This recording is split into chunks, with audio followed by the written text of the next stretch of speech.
Let us take one more question related to the same superposition of waves,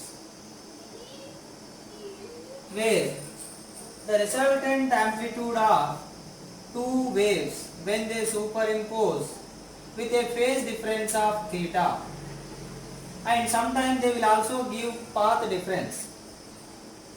So what is the relation between phase difference and path difference? That also you try to remember.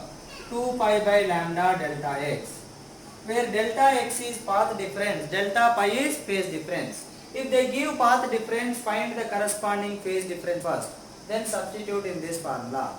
And in the given question, in the above question, which question? 2.9. In that question, if two equal amplitudes means A1, A2 both are equal to A0, then A1, A2 both are A0, then A square equal to A square, A resultant, A0 plus A0 plus 2 A0 square, A0 into A0 cos pi.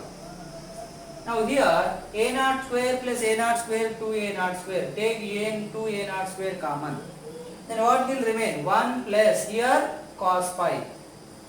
Now 1 plus cos theta, what we can write using trigonometric relations? 2 A0 square into 1 plus cos theta is 2 cos square theta by 2. How much? 4 A0 square cos square pi by 2. This is the resultant amplitude, A square. And if they ask the intensity also, intensity is proportional to square of the amplitude. So this way you can understand that here I0, A0 square means proportional to I0, intensity of each wave. Then the resultant wave intensity is proportional to this one, 4 A0 square means 4 I0.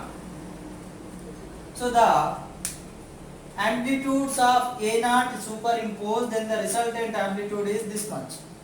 Then the intensity will become 4 I0 cos square pi by 2.